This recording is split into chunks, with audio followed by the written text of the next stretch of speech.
Boa noite a todos os ouvintes. Estamos aqui de volta para fazer o encerramento da nossa primeira conferência de estudos teológicos da Igreja Batista do Utinga. Hoje estaremos recebendo o pastor Fernando Angelim, que vai trabalhar com o tema Teologia Batista Bíblica Reformada. Ele é pastor da Igreja Batista Reformada de Belém. Tenham todos um bom estudo. Olá, eu sou o pastor Fernando Angelim e é uma grande honra estar com vocês aqui na Conferência de Estudos Teológicos da Igreja Batista do Utinga. Hoje nós vamos falar acerca do tema Teologia Bíblica Batista Reformada, baseado neste livro aqui que eu escrevi, e eu sei que vocês já trabalharam na Escola Bíblica Dominical, então muitas coisas vocês já sabem, nós vamos relembrar aqui e conversar acerca desses temas.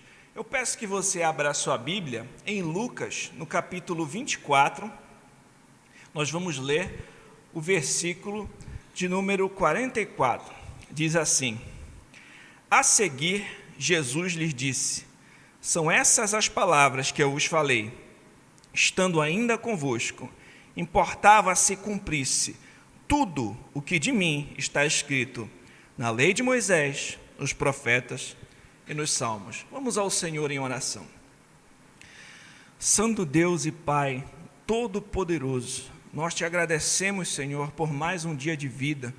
Te agradecemos, sobretudo, pela salvação em Cristo Jesus. Santo Deus, nesse momento que viemos estudar acerca da Tua Palavra, que o Senhor venha iluminar o nosso entendimento, nos dar compreensão correta acerca dos Teus desígnios. Perdoe, Senhor, nossos pecados e ajuda-nos, Senhor, a compreender as maravilhas da Tua lei. Que as palavras dos meus lábios e o meditar do meu coração sejam agradáveis à Tua presença. Senhor, rocha minha e redentor meu, faz o que eu não posso fazer, fala os corações do teu povo que nos escuta. Em nome de Jesus, amém. Teologia bíblica.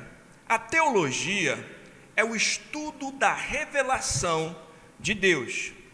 Quando nós lidamos com teologia, existem várias vertentes, várias áreas de estudo. Por exemplo, existe a teologia sistemática, que busca sistematizar as principais doutrinas da Escritura. Por exemplo, a escatologia vai estudar a doutrina das últimas coisas. A soteriologia vai estudar a doutrina da salvação. A amartiologia vai estudar a doutrina do pecado.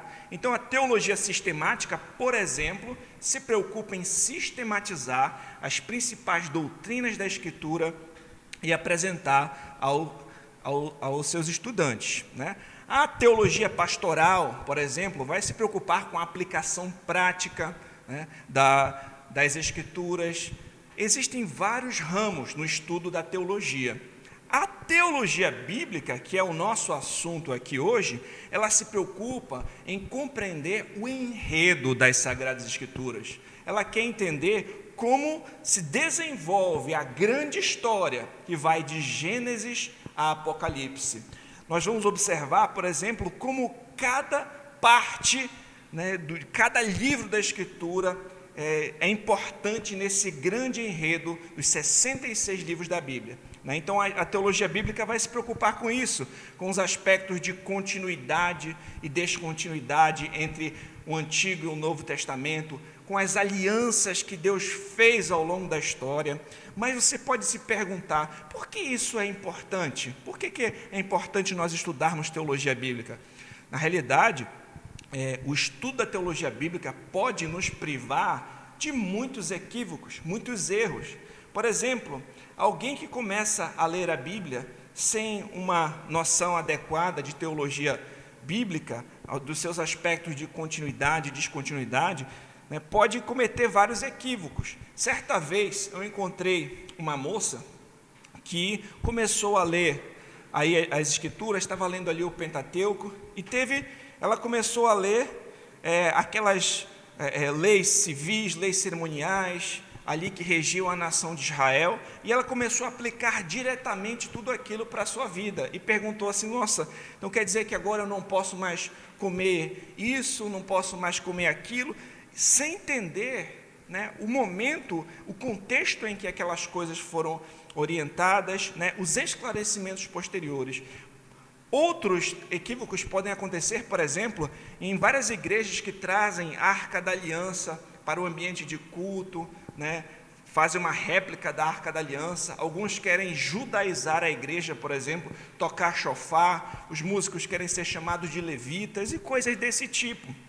Quando nós não compreendermos o desenrolar do enredo bíblico, existem vários riscos que podemos cometer, não compreendendo o nosso momento neste grande enredo, que pode ser resumido em criação, queda, redenção e consumação. E a compreensão deste enredo bíblico também vai moldar a nossa cosmovisão, a nossa visão de mundo.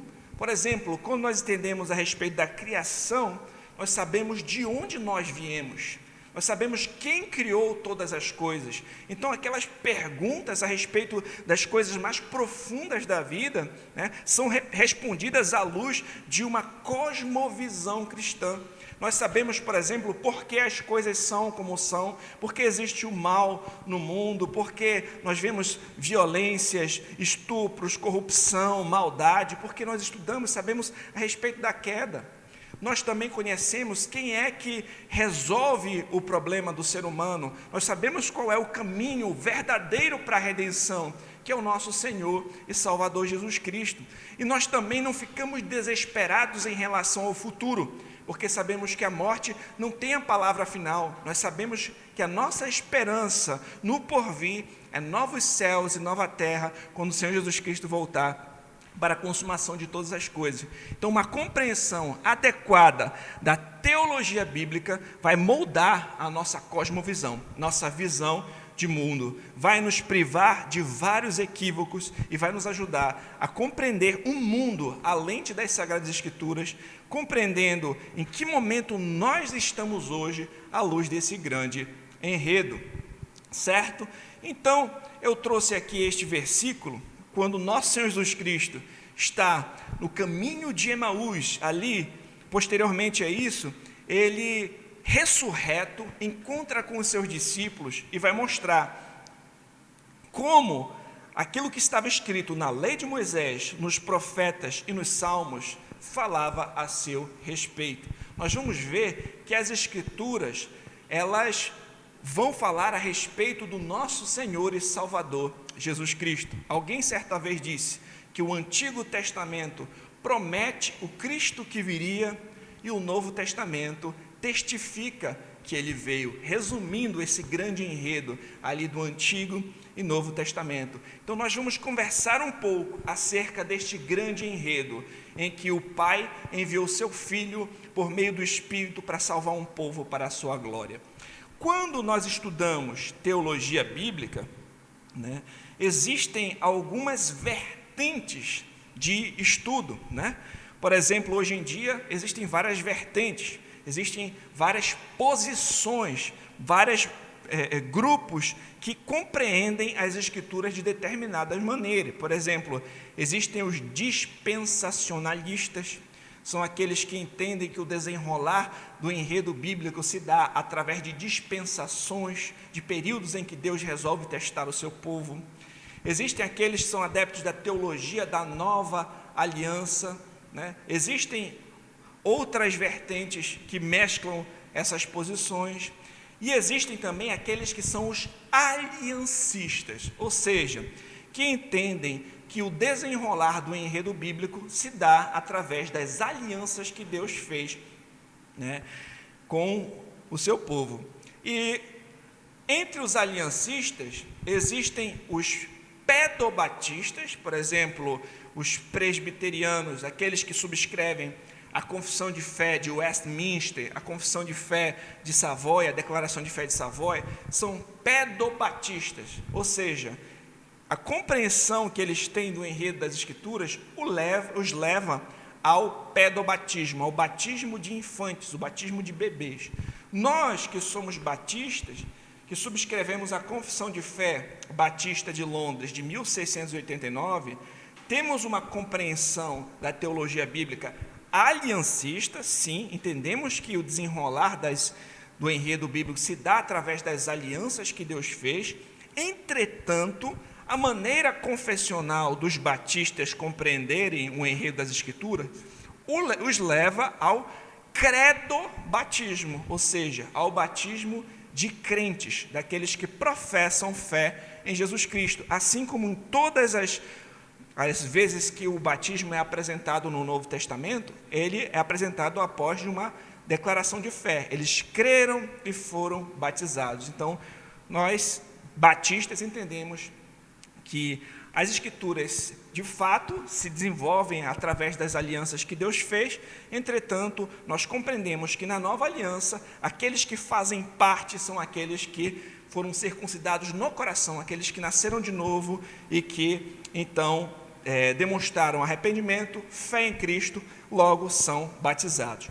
Então, agora, tendo isso em mente, nós vamos conversar um pouco acerca das alianças que nós encontramos nas Sagradas Escrituras, os pactos de Deus. Alguns termos que eu vou falar aqui são termos teológicos. O que é isso, um termo teológico, pastor? Por exemplo, trindade. Trindade é um termo que você não encontra na Escritura. Entretanto, ela expressa algo que é claramente encontrado na Escritura. Então, é um termo teológico. A Escritura claramente mostra que existe somente um Deus, e esse Deus é tripessoal. Ele é Pai, Filho e Espírito Santo, né? Então, a Bíblia vai chamar o Filho de Deus, o Pai de Deus e o Espírito Santo de Deus, e ao mesmo tempo vai dizer que só existe um Deus. Como, por exemplo, o Tertuliano, um dos pais da igreja, chamou esta verdade bíblica: Santíssima Trindade. Então, alguns termos utilizados aqui, você não vai encontrar literalmente na Escritura, mas esses termos vão expressar algo que claramente é encontrado nas Escrituras. Por exemplo, pacto da redenção, pacto de obras e pacto da graça. São três grandes pactos que nós vamos encontrar aqui nas Sagradas Escrituras.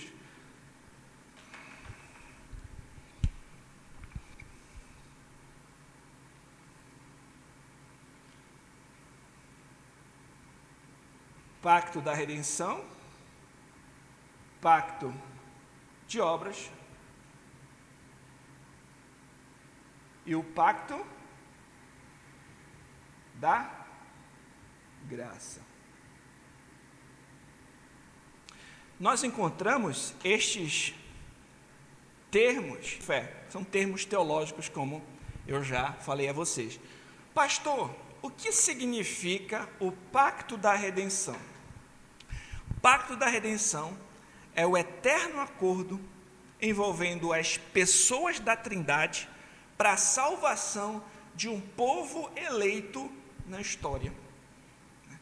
Por exemplo, quando nós abrimos o livro de João, no capítulo 17, o Evangelho de João, nós encontramos a oração sacerdotal do nosso Senhor Jesus Cristo.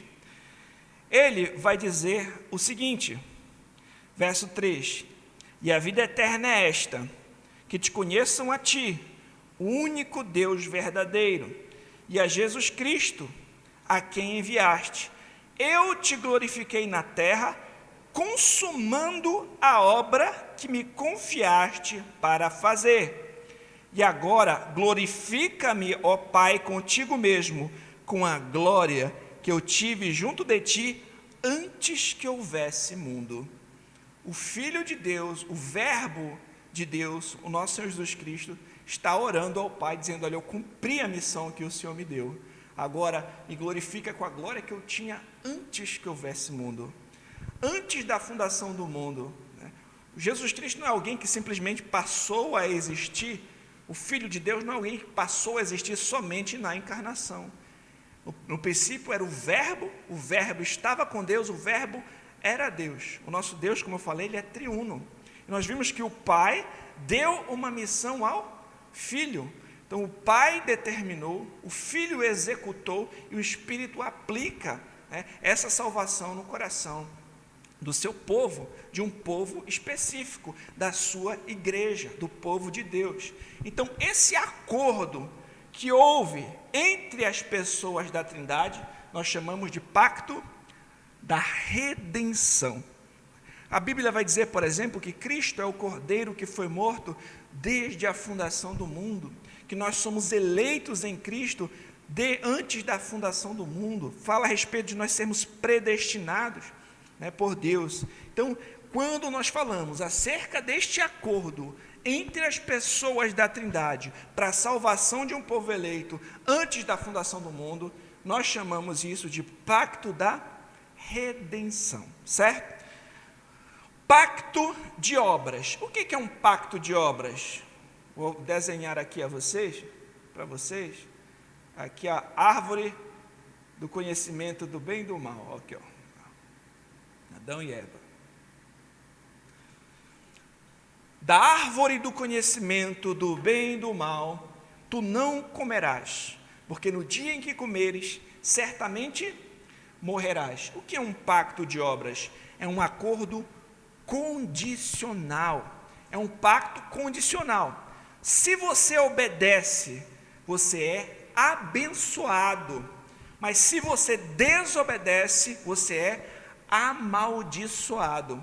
Ou seja, se Adão obedecesse a Deus, ele poderia comer da árvore da vida, viver eternamente, entrar num estado de glória para com o Senhor, junto com o Senhor. Se ele desobedecesse, ele morreria com todas as implicações dessa morte. A morte tem 3 aspectos: morte física, morte espiritual e a morte eterna. Morte física é a separação da alma com o corpo. O corpo vai para o pó da terra, o espírito vai para Deus. A morte espiritual é a separação espiritual do homem para com o seu Criador. Ele está vivo fisicamente, mas morto espiritualmente. É interessante, por exemplo, quando a gente vê lá em Efésios 2, quando vai dizer que o Senhor nos deu vida, estando nós em nossos delitos e pecados. Ele vos deu vida, estando vós em vossos delitos e pecados. Quando Jesus vai chamar, por exemplo, quando ele vai encontrar com o Nicodemos, ele vai dizer: importa-vos nascer de novo. É possível alguém estar vivo fisicamente, mas espiritualmente morto. Isso é a morte espiritual. E por fim, a morte eterna. O que é isso? É a condenação eterna no inferno, né? Então a morte, ela tem todos esses aspectos. E tem um outro termo que é importante nós conhecermos, um outro termo teológico, chamado cabeça federal. O que é isso, um cabeça federal? É um indivíduo que representa um grupo.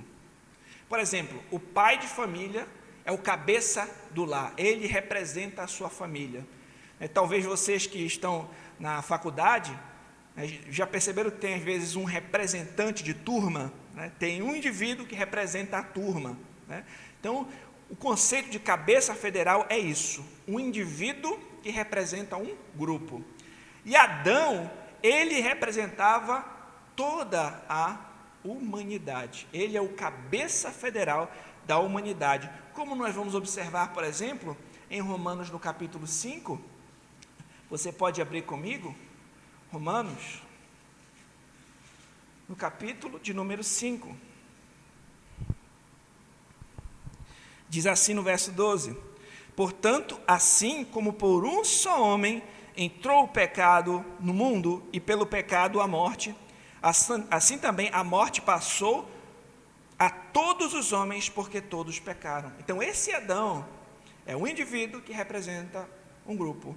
O pecado de Adão afetou toda a sua descendência, toda a humanidade, certo? Então, depois da queda, nós sabemos que ele quebrou a aliança. Adão pecou contra Deus. Você vai ver, por exemplo, em Oséias 6:7, que Adão transgrediu a aliança com Deus, certo? E ele pecou contra Deus. E nós, os seres humanos, agora, após a queda de Adão, já nascem inclinados para o mal, inclinados para as obras da carne, para pecar contra Deus. Nós sabemos que Adão e Eva seriam expulsos do jardim, mas é interessante se nós observarmos lá em Gênesis, no capítulo 3, no versículo 15, vamos observar aqui, Gênesis 3, 15, nós vamos ter uma promessa.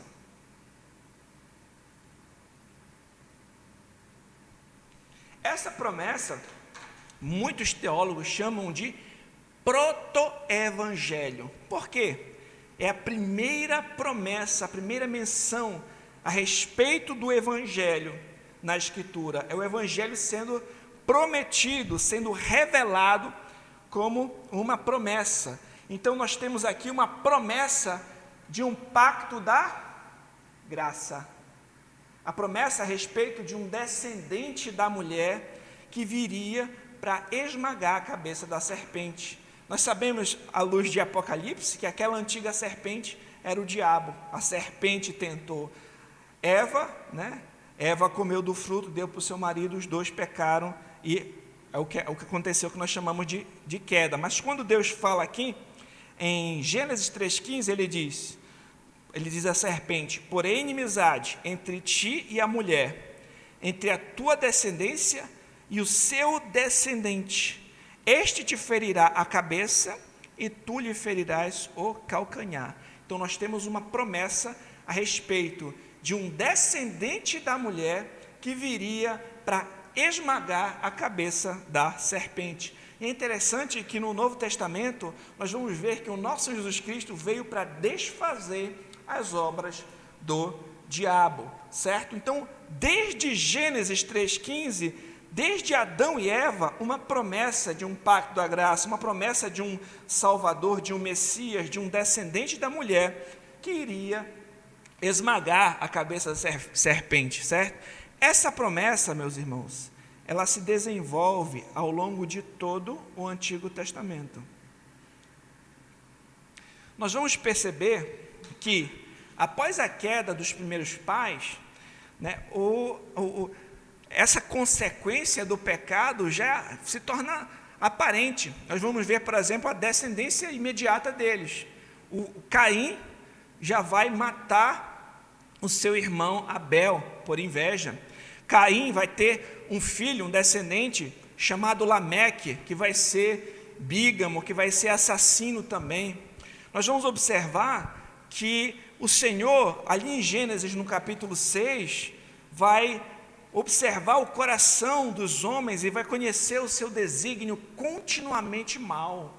Então nós vemos como a queda afetou todas as coisas. Nós vemos como não é necessário você, por exemplo, ensinar para uma criança a fazer uma coisa errada, pecar, ser egoísta. Por exemplo, se você deixar duas crianças numa sala cheia de brinquedos e você coloca um brinquedo na mão de uma criança, a outra criança poderia brincar com qualquer brinquedo da sala, mas muitas vezes o que ela quer?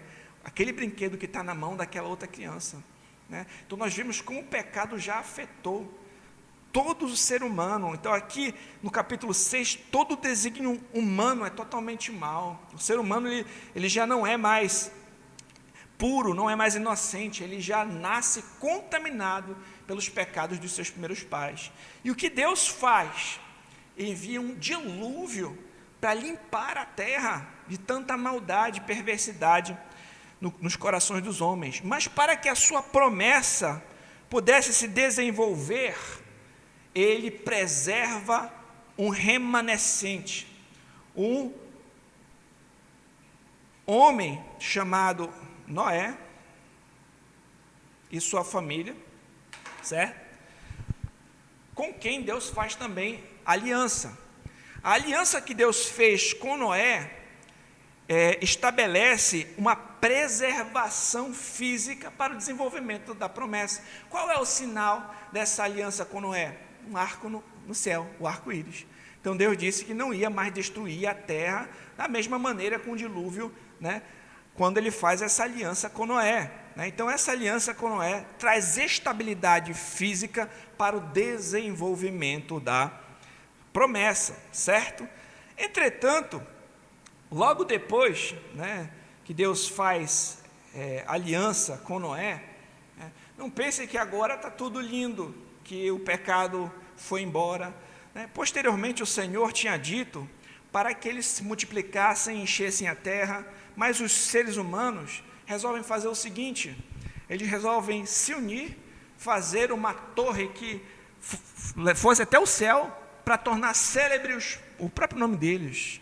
E Deus vai lá e mistura as línguas, então eles se espalham e vão encher a terra. Mas você vê como o desígnio humano é totalmente mau, que ainda não é Noé ainda o Messias, né? Não é ainda, embora Noé também, por exemplo, tenha se embriagado com um vinho que ele produziu, com uma vinha que ele plantou, né?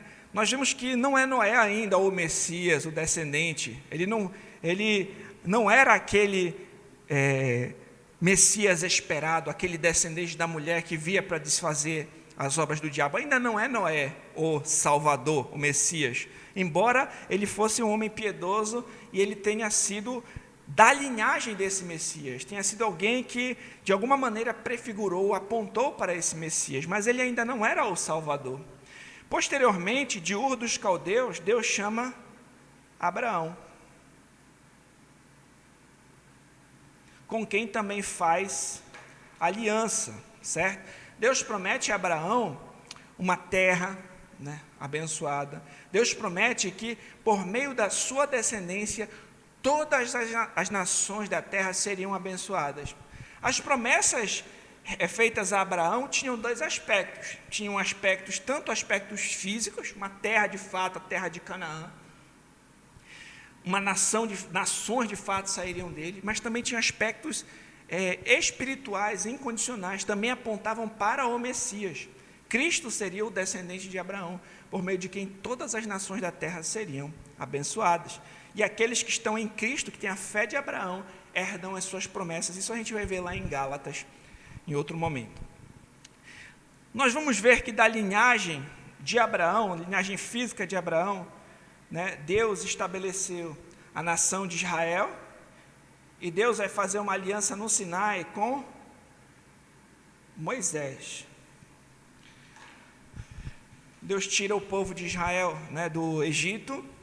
Deus dá a Moisés e a nação de Israel ali sob uma teocracia todas as leis cerimoniais, civis, morais, para reger aquela nação, para reger aquele povo, na terra a qual o Senhor havia prometido dar a eles, certo? E nós vamos ver todo aquele sistema, né, cerimonial, sacrificial. Por exemplo, todo o tabernáculo era assim, tinha a parte de fora, nós chamamos de átrio, certo? Que era onde ficava ali o altar do sacrifício, a bacia de bronze. Tinha a parte de dentro, que era o lugar santo, onde ficava o candelabro, a mesa com os pães, e tinha uma cortina que separava o lugar santo do santo dos santos. Dentro do santo dos santos ficava a arca da aliança, né? Essa arca, a tampa dela se chamava propiciatório, e dentro da arca tinham as duas tábuas da lei. Somente o sumo sacerdote podia entrar no santo dos santos uma vez por ano e não sem sangue. Então, ele tinha que oferecer sacrifícios, sacrificar um animal, oferecer sacrifícios por ele mesmo e pelo povo. Então, isso era feito continuamente. E tudo isso, todo esse sistema levítico, ele também, de alguma maneira, apontava e prefigurava o Messias que haveria de vir. Qual era a mensagem que estava passando? Como Deus, utilizando coisas palpáveis, visíveis, ensinando realidades superiores. O que estava sendo mostrado? Que a presença de Deus é algo restrito, que Deus é santo, santo, santo, que quebrar a sua lei é coisa séria, e sem derramamento de sangue não há remissão de pecado, que é necessário um mediador entre Deus e os homens, é necessário um sumo sacerdote para interceder diante de Deus com os homens. Então, tudo isso estava prefigurando, era como um grande sinal de em breve. Olha, vocês precisam de um Salvador. Quebrar a lei de Deus é coisa séria. A presença de Deus é restrita. Então, vocês precisam de um mediador. Então, tudo isso estava preparando o povo para a chegada desse Salvador, desse Messias. A antiga aliança, a aliança mosaica, a aliança sinaítica, era uma aliança condicional também. Você obedece, é abençoado, desobedece, amaldiçoado. Era uma aliança nacional, era uma aliança com aquela nação de Israel. Era uma aliança na qual tinham tanto crentes quanto descrentes. A entrada nessa aliança era por nascimento físico, a circuncisão física. Ao 8º dia a criança era circuncidada e fazia parte daquela nação, estava sob aquela aliança. E era uma aliança temporal, ela tinha um tempo, né? Ela tinha um propósito e um tempo para existir, certo? E se cumprindo, ela cessaria de existir. Então, essa aliança mosaica também ela tem esses aspectos tipológicos. O que é um tipo, pastor? O que é um tipo? Um tipo é uma pessoa, uma instituição, alguma coisa ali, por exemplo, no Antigo Testamento, que aponta para algo maior, superior do que ele mesmo, né? Por exemplo, né, o sangue de bodes não tirava pecado, mas ele apontava para o sangue precioso de Cristo, que de uma vez por todas resolve o problema do pecado, né? Então, o sangue dos animais era um tipo que apontava para o sacrifício perfeito de Cristo. Então, nós vamos ver, por exemplo, no Antigo Testamento, muitos tipos, sinais, sombras que apontavam para o nosso Senhor Jesus Cristo. O que é uma sombra, por exemplo? Digamos que tem uma luz aqui e tem alguém chegando e a gente só consegue ver a sombra dessa pessoa. Então, a sombra anuncia que a pessoa está chegando. Mas uma vez que ela chega, você não precisa mais da sombra, você pode falar diretamente com aquela pessoa. E o Antigo Testamento está recheado, está cheio de sombras, sinais, tipos que apontavam para o nosso Senhor Jesus Cristo. Vou citar alguns deles. O maná, por exemplo. O povo comeu o pão que caiu do céu no deserto. Jesus vai dizer em João 6, eu sou o pão da vida, né? Um pão que perdura para a vida eterna. Então, o maná apontava para Cristo. A serpente de bronze, o povo foi picado por cobra, por serpente no deserto. Moisés orou a Deus. Moisés vai erigir então uma serpente de bronze. Aqueles que foram picados por serpente e estavam doentes e olhavam para a serpente de bronze, eles eram curados das suas enfermidades físicas. Então, assim como Moisés levantou a serpente no deserto, o Filho do Homem foi levantado para que todo o que nele crê não pereça, mas tenha vida eterna. Então, aquela serpente de bronze apontava para a crucificação do nosso Senhor Jesus Cristo. Então, o tipo é inferior ao antítipo. O antítipo era para quem ele apontava, certo? Por exemplo, teve um momento também que perguntaram ao nosso Senhor Jesus Cristo, mestre, mostra-nos um sinal para que criamos em ti. Jesus vai dizer, olha, nenhum sinal vai ser dado, senão o sinal do profeta Jonas. Por quê, meus irmãos? Jonas passou 3 dias e 3 noites no ventre do peixe. O Filho do Homem foi morto, sepultado, e ao 3º dia ressuscitou. Vocês entenderam porque eu li no início da nossa palestra aqui, o texto de Jesus falando no caminho de Emaús? Porque ele mostra como os profetas, os salmos, como todo o Antigo Testamento, de várias maneiras apontava para ele. Jesus ele vai dizer certa feita o seguinte, vocês examinam as Escrituras, porque consideram ter nelas vida eterna, e são elas que testificam de mim, né? Então, ele tinha essa plena noção de que a Escritura falava ao seu respeito, e toda a antiga aliança, toda essa aliança feita ali também com Moisés, todo aquele sistema cerimonial, sacrificial, apontava para o nosso Senhor e Salvador Jesus Cristo. Não sei se o nosso quadro vai ter espaço, mas eu vou tentar. Posteriormente, Deus faz uma aliança com Davi, agora aqui já na monarquia. Ele promete que um descendente de Davi herdaria o trono para sempre. Nós sabemos que Davi teve um filho, Salomão, Mas Salomão também ainda não era aquele Messias que completaria todas essas profecias. Salomão, né, morreu, seu filho Roboão não foi sábio, dividiu o reino, né, e nós sabemos o que deu. Mas viria um descendente de Davi, que herdaria o trono para sempre. Meus irmãos, nós vamos observar, como eu falei a vocês, o Antigo Testamento promete o Cristo que viria. O Novo Testamento testifica que ele veio. Nós vamos observar então aqui Atos capítulo 2. Atos capítulo 2 diz o seguinte. Atos 2. Irmãos, verso 29, seja-me permitido dizer-vos claramente a respeito do patriarca Davi. Ele morreu, foi sepultado, e o seu túmulo permanece entre nós até hoje.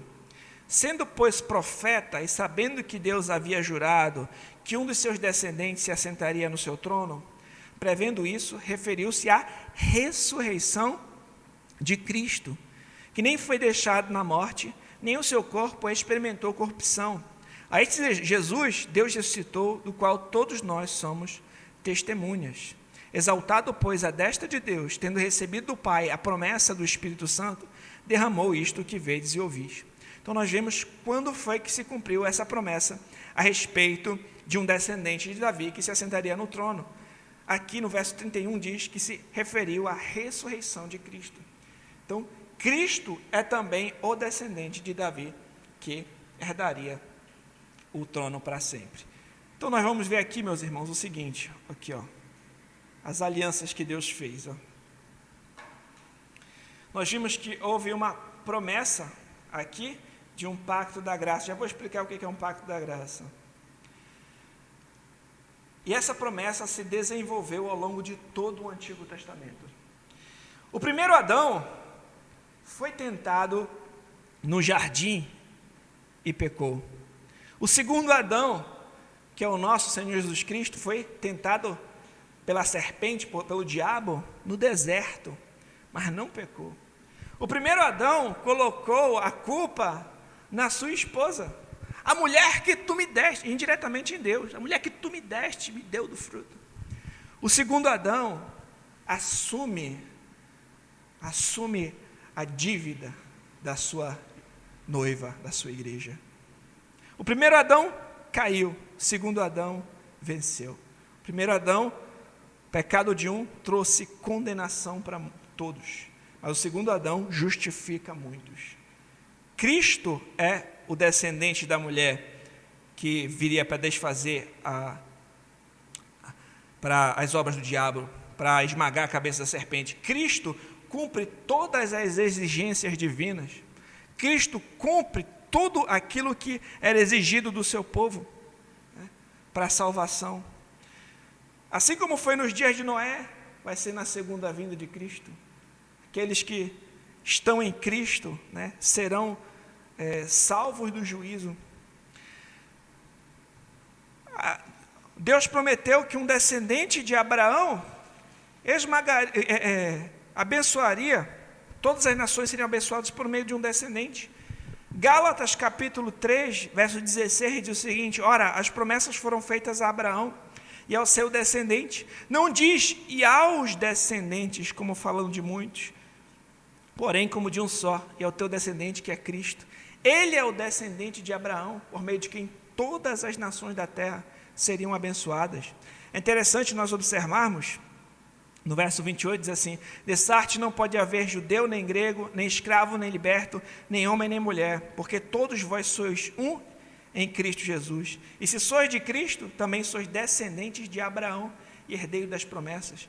Então, as promessas espirituais feitas a Abraão, elas apontavam para o nosso Senhor Jesus Cristo, né? O descendente de Abraão, por meio de quem todas as nações da terra seriam abençoadas, é Cristo. E aqueles que creem em Cristo herdam as promessas feitas a Abraão, as promessas espirituais. Nós vimos que Cristo é, por exemplo, como eu falei a vocês, então tinha todos aqueles sacrifícios de animais. Por exemplo, quando o povo saiu do Egito, tiveram as 10 pragas, a última praga foi a morte dos primogênitos. Nós vimos que a última praga, todos os primogênitos do Egito morreram, exceto aquelas casas, né, em que o sangue do cordeiro foi passado nos umbrais das portas, né? E é interessante, e aí é a Páscoa dos judeus, e é interessante que Paulo vai chamar, por exemplo, Cristo de nosso cordeiro pascal.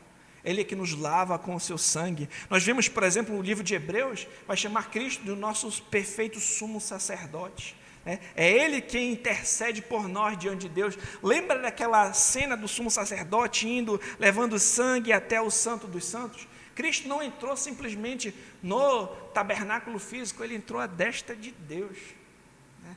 Quando Cristo cumpre a sua missão, o véu que separava o santo dos santos, do santo lugar, é rasgado. Nós temos acesso, nós podemos entrar no trono da graça confiadamente, a fim de receber graça, socorro, misericórdia em tempo oportuno, porque Cristo abriu o caminho. Ele oferece um sacrifício superior a todos os sacrifícios feitos na antiga aliança, né? Um sacrifício que é feito de uma vez por todas. Ele é um mediador perfeito. O que é um mediador, pastor? Imagina 2 pessoas em conflito, né? O mediador é aquele que vai mediar esse conflito. Ele vai, por exemplo, ficar entre essas 2 partes. Agora imagine um Deus todo-poderoso, santo, soberano, eterno, fiel, onipotente, onipresente, e os seres humanos, pecadores, fracos. Era necessário, para ser um mediador perfeito entre Deus e os homens, alguém para suportar o cálice da ira de Deus, alguém para salvar uma grande quantidade de pecadores, de uma grande quantidade de pecados, diante de um Deus tão grandioso, precisava ser divino. Mas, ao mesmo tempo, para alguém se colocar no lugar de um ser humano, precisava ser 100% também humano. Não existe outro mediador entre Deus e os homens, senão Jesus Cristo, homem. Ele é Emanuel, é Deus conosco. Ele é perfeitamente Deus, perfeitamente homem, né? Então, nós vemos, por exemplo, Ele é o nosso profeta perfeito. Ele é o rei perfeito que viria da descendência de Davi, né? Então, quando Jesus Cristo chega, essa promessa ela chega no seu estabelecimento, o seu cumprimento. Aqui, na antiga aliança, vou colocar aqui, antiga aliança.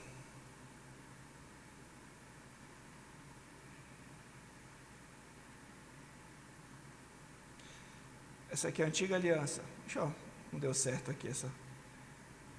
E essa aqui, nova aliança. Na antiga aliança, nós temos o pacto da graça sendo revelado como uma promessa. Na nova aliança, nós temos o estabelecimento do pacto da graça na história. O que é o pacto da graça? O pacto da graça é o pacto da redenção se cumprindo na história. O pacto da graça é uma aliança que para nós ela é incondicional. Por quê, pastor? Porque Cristo cumpriu todas as condições no nosso lugar, né? Você pode ver, por exemplo, essa distinção da antiga e nova aliança. Eu não vou ter tempo para fazer isso agora, mas na alegoria que Paulo faz em Gálatas no capítulo 4, quando ele fala a respeito de Sara e Agar, uma representando o Monte Sinai e a outra representando a Jerusalém lá do alto, né? Uma terrena, outra celestial. Então, antiga é a nova aliança. Agora, Hebreus no capítulo 8 é um texto essencial para nós entendermos a diferença da antiga e a nova aliança, né? Então aqui nós temos, como eu falei, tipo, antítipo, promessa, cumprimento, pacto da graça revelado, pacto da graça estabelecido na história. Aqui em Hebreus no capítulo 8 nós vamos ver então essa diferença substancial entre a antiga e a nova aliança. Por exemplo, diz assim, verso 6, agora, com efeito, obteve Jesus ministério tanto mais excelente, quanto ele é também mediador de superior aliança, instituída com base em superiores promessas. Porque, se aquela primeira aliança tivesse sido sem defeito, de maneira alguma estaria sendo buscado lugar para uma segunda. De fato, repreendendo-os, diz, eis aí, vem dias, diz o Senhor, que firmarei nova aliança com a casa de Israel, com a casa de Judá, não segundo a aliança que fiz com seus pais no dia em que os tomei pela mão para os conduzir até fora da terra do Egito, pois eles não continuaram na minha aliança, e eu não atentei para eles, diz o Senhor, porque esta é a aliança que firmarei com a casa de Israel. Depois daqueles dias, diz o Senhor, na sua mente imprimirei as minhas leis, também sobre o seu coração as escreverei. Eu serei o seu Deus e eles serão o meu povo. Não ensinará jamais cada um ao seu próximo, nem cada um ao seu irmão, dizendo, conhece o Senhor, porque todos me conhecerão, desde o menor deles até o maior. Pois para com as suas iniquidades usarei de misericórdia, e dos seus pecados jamais me lembrarei. Quando ele diz nova, torna antiquada a primeira. Ora, aquilo que se torna antiquado e envelhecido está prestes a desaparecer. O que é a nova aliança? Como eu falei a vocês, a nova aliança é o pacto da redenção cumprido na história, é o pacto da graça, é uma aliança que para nós ela é incondicional, porque Cristo cumpre todas as condições em nosso lugar. Antiga aliança, como eu falei, uma aliança nacional com a nação de Israel. Nova aliança, todos os crentes de todas as nações. Jesus vai dizer o seguinte, toda autoridade me foi dada no céu e na terra. Vão por todo o mundo, façam discípulos de todas as nações, batizando em nome do Pai, do Filho e do Espírito Santo, ensinando a guardar todas as coisas que eu vos ordenei. Então, a nova aliança, essa barreira, essa não é uma aliança só numa nação, sobre uma teocracia, essa barreira de judeus e gentios é derrubada. Deus faz um novo povo, né? Nós que temos a fé de Abraão, né? Os gentios eles são enxertados na oliveira e eles também recebem aquelas promessas espirituais que Deus havia feito, né? Então, a nova aliança, ela não é uma aliança limitada a uma nação.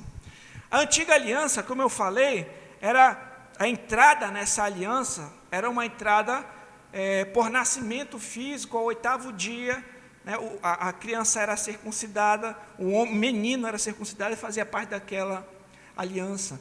A entrada na nova aliança é por meio da circuncisão do coração, é um novo nascimento.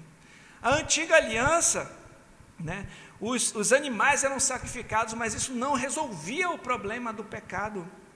Na nova aliança, Cristo é sacrificado, se entrega como sacrifício de uma vez por todas, ele resolve o problema do pecado. De fato, há perdão, né, eterno, há perdão total para aqueles que estão em Cristo, né, na nova aliança. Então, a nova aliança é incondicional, a nova aliança, de fato, perdoa pecados. Na nova aliança, todos os que estão nessa aliança conhecem o Senhor. Não é uma aliança mista, que tem crente e descrente. Todos que estão na nova aliança são salvos, conhecem o Senhor. Estão em Cristo porque tem Cristo como seu cabeça. Cristo é o cabeça da igreja. Assim como aqueles que estavam em Adão, são representados por Ele, aqueles que estão em Cristo, têm Cristo como cabeça, Ele que cumpre as condições em nosso lugar, Ele que nos salva, Ele é que cumpre os termos da aliança.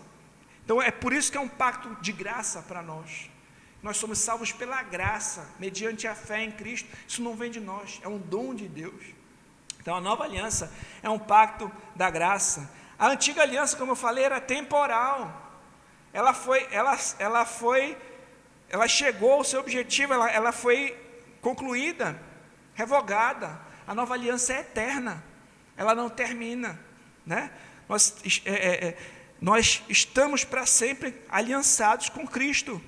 Então a nova aliança é superior à antiga, baseada em superiores promessas. Ela não é simplesmente tipológica, ela é o antítipo, né? Então, por exemplo, a nação de Israel é um tipo, a igreja é o antítipo, a antiga aliança é um tipo, a nova aliança é o antítipo, era para onde tudo aquilo tinha que chegar, certo?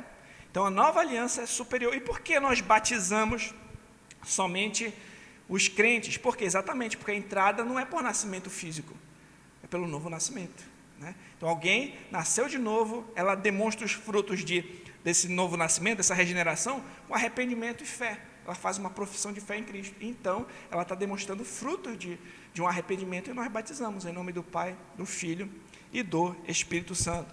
E que momento nós vivemos hoje, né?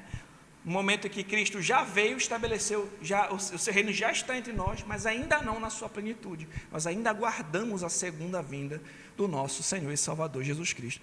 E outro detalhe, na antiga aliança, a lei, ela estava inscrita em tábuas de pedra. Nós lemos, eu falei para vocês que dentro da Arca da Aliança ficavam as 2 tábuas da lei, os 10 mandamentos, certo? Né? Não terás outros deuses diante de mim, não farás para ti mais de escultura, não chamar o nome do Senhor em vão, guardar o dia do Senhor, etc. Então, a primeira tábua relacionada ao nosso relacionamento para com Deus, e a segunda tábua relacionada ao nosso relacionamento para com o próximo, né? Honrar pai e mãe, não matar, não roubar, não mentir, não cobiçar, etc. Então, as 2 tábuas da lei. A lei moral, né? Ela foi impressa em tábuas de pedra e colocada ali na Arca da Aliança. Entretanto, a lei, ela mostra o problema, mas não resolve. É como um raio-x. Ele mostra, olha, você pecou contra Deus, no caso a lei, né? Mas o raio-x mostra o problema, olha, você está com uma doença grave. Mas o raio-x em si mesmo, ele não resolve o problema. É necessário que você leve o raio-x para o médico, e ele vai tratar o problema. E a lei, ela serve de aio para conduzir a Cristo. Você vai à lei, ela mostra que você é um pecador miserável, você precisa de um Salvador. Então, Cristo é quem cumpre todas as exigências de Deus no nosso lugar. Então, uma vez que Cristo nos salva, né, nos regenera, nós somos uma nova criatura em Cristo. Na nova aliança, o que acontece? A gente fica sem lei? Não, a lei é colocada na mente e no coração do povo de Deus. Nós somos salvos, agora nós obedecemos a Deus por amor. Deus coloca o seu temor no nosso coração, coloca a sua lei no nosso coração. É certo que alguns mandamentos, por exemplo, que foram dados à nação de Israel, né, como leis cerimoniais, como leis civis que estavam sob uma teocracia, isso nós chamamos de leis positivas, que eram leis que serviam para um determinado objetivo, um determinado momento. Por exemplo, nós não precisamos mais sacrificar animais, porque essas eram leis positivas, essas cerimônias serviam para, como sombras para apontar a Cristo. Entretanto, leis também civis serviam também para reger aquela nação durante aquela aliança. Então nós não estamos debaixo de leis cerimoniais ou leis civis que eram leis positivas que serviam como esse objetivo. Muito embora a gente tenha como aprender muita coisa com elas, nós não estamos mais debaixo dessas leis dessa maneira. E nós não estamos também debaixo da lei moral como um pacto de obras para tentar nos salvar por meio da nossa obediência. Não, porque Cristo já cumpriu em nosso lugar.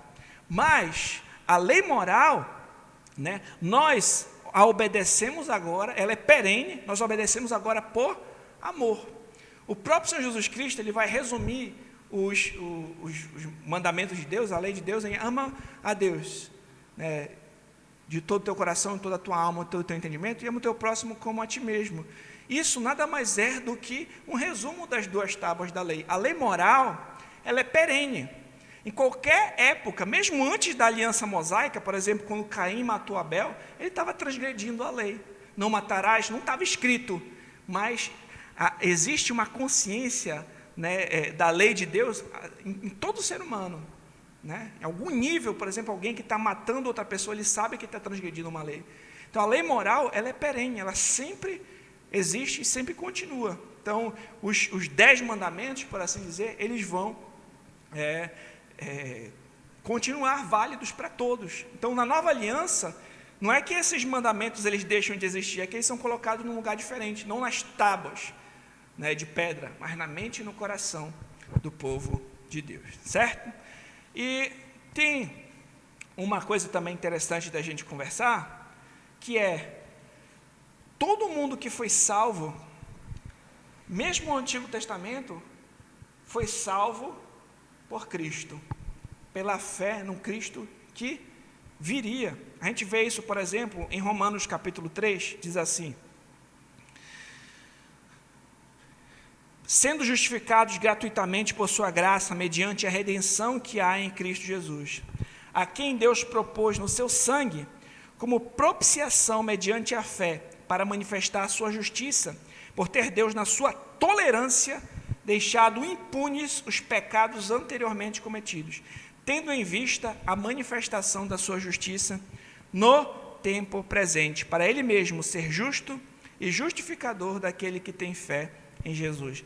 Então, na sua tolerância, Deus deixou impunes os pecados anteriormente cometidos, tendo em vista que Ele pagaria o preço bem aqui, ó, a sua satisfação na cruz, né? Então, esses crentes do Antigo Testamento, eles tinham o Evangelho ali ainda como uma promessa, como um tipo, mas eles criam nessa promessa de Deus, e isso já lhe era imputado como justiça. A nova aliança, ela tem esse efeito retroativo, que alcança até mesmo os crentes do Antigo Testamento, de forma que, como John Owen falou, né, ele tinha noção de que ninguém nunca foi salvo, senão por mediação de Cristo, em virtude da nova aliança, certo? Então, até mesmo os crentes do Antigo Testamento, eles criam na promessa do Cristo que viria. Nós cremos, né, no Cristo que já veio e vai voltar, certo, meus irmãos? Então, essas são algumas coisas importantes para nós entendermos, né, sobre a questão da lei moral, e um tema também que é muito debatido e muitas pessoas acabam não entendendo corretamente, que é a respeito do 4º mandamento. Nós temos os capítulos aqui no livro, que eu não vou ter tempo para desenvolver agora, mas é importante vocês lerem, né, o capítulo sobre o dia do Senhor, né, que tem aqui no livro, que eu acho que é o capítulo 9, 8, e sobre a lei de Deus, para entender com maior propriedade. E, meus irmãos, para nós concluirmos, entendermos em que momento nós estamos hoje nesse grande enredo, né? Nós já sabemos de onde nós viemos, nós sabemos para onde é que o Antigo Testamento aponta, nós sabemos quem é o nosso Salvador, nosso mediador, e nós sabemos que momentos estamos agora, que Cristo já veio, né? O reino de Deus já está entre nós, nós como igreja somos comissionados a proclamar o Evangelho por todas as nações, nós somos chamados a chamar os rebeldes a renderem-se a esse grande rei que virá, e nós sabemos o que nos aguarda no futuro. A Escritura fala que Jesus Cristo vai voltar, a Escritura vai falar que Deus vai fazer novos céus e nova terra, onde habita a justiça. A Escritura vai falar que todo joelho se dobrará, toda língua confessará que Jesus Cristo é Senhor, para a glória de Deus Pai. A Escritura vai falar que o Satanás, seus demônios e todos os ímpios serão lançados no lago de fogo, que é a segunda morte. A Escritura vai falar que toda lágrima será... Ele enxugará de nossos olhos toda lágrima, não haverá mais morte, nem pranto, nem clamor, nem dor. E a Escritura vai falar que nós vamos comer da árvore da vida, nós vamos estar com o Senhor e com o Cordeiro para sempre. Aquilo que Adão deixou de ganhar, Cristo conquistou em nosso lugar. Aqui em Gênesis a gente vê a criação, e Apocalipse a gente vai ver a nova criação. Aqui em Gênesis ele deixou de receber da árvore da vida. Em Apocalipse nós vamos ver que nós vamos comer da árvore da vida, nós vamos estar para sempre com o Senhor, em novos céus, em nova terra, numa criação totalmente incorruptível, glorificada e sem mais a presença do pecado. Nós sabemos o que nos aguarda, que isso nos fortaleça para o presente, que observar as Escrituras, esse enredo das Escrituras, que ao observar nós possamos falar, assim como falou o apóstolo Paulo em Romanos no capítulo 11, quando ele diz o seguinte, e com essas palavras eu encerro: ó profundidade da riqueza, tanto da sabedoria como do conhecimento de Deus, quão insondáveis são os seus juízos, quão inescrutáveis os seus caminhos. Quem, pois, conheceu a mente do Senhor? Ou quem foi o seu conselheiro? Ou quem primeiro deu a ele para que lhe venha a ser restituído? Porque dele, por meio dele, para ele, são todas as coisas. A ele, pois, a glória eternamente. Amém. Santo Deus e Pai, te agradecemos pela tua santa palavra que nos instrui, que nos ensina, que nos alimenta.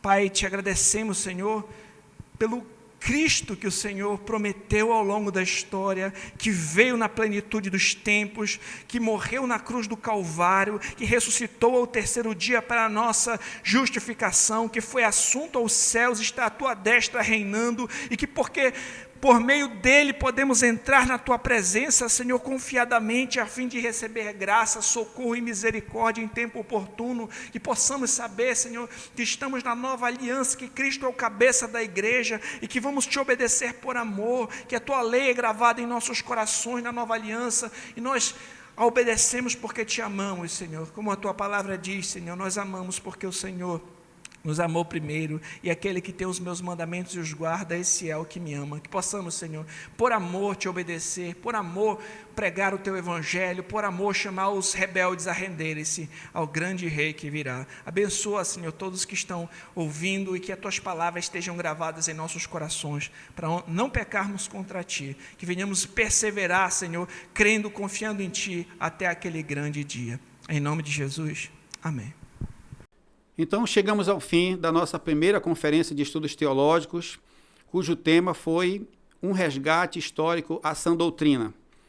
Queremos aqui deixar o nosso agradecimento aos pastores que contribuíram nessa jornada, que foi extremamente significativa para todos nós. Agradecemos especialmente ao presbítero Jonas Cunha, ao pastor Herói, ao pastor Coelho, ao pastor Fernando Angelim, que trouxeram suas contribuições. Gostaríamos também de deixar claro que os vídeos foram gravados, salvos, e vocês podem compartilhar. Se tiverem perguntas para fazer, se interessaram pelo tema, deixem as perguntas nos comentários, e os contatos estão na descrição do vídeo, no caso que vocês tenham o desejo de entrar em contato com a Igreja Batista do Tinga. Obrigado a todos, e nesse momento estaremos orando, agradecendo a Deus o privilégio que nos deu de poder estar participando dessa jornada. Oremos. Senhor, nosso Deus e Pai eterno, nós te somos gratos, Senhor Deus, pelo privilégio que nos concedeu de podermos realizar todo esse trabalho, Senhor Deus. Recompensa cada atividade, cada trabalho que foi feito, cada incentivo, Senhor Deus, foi colocado para que esse trabalho pudesse ser realizado. Abençoa os teus servos que estiveram conosco aqui, participando, trazendo suas contribuições, e que essa semente possa, ó Deus, germinar no coração de cada um, e que a tua igreja possa ser abençoada conforme a tua vontade, o teu poder, para a tua glória, no nome santo de Jesus Cristo, agora e sempre. Amém e amém.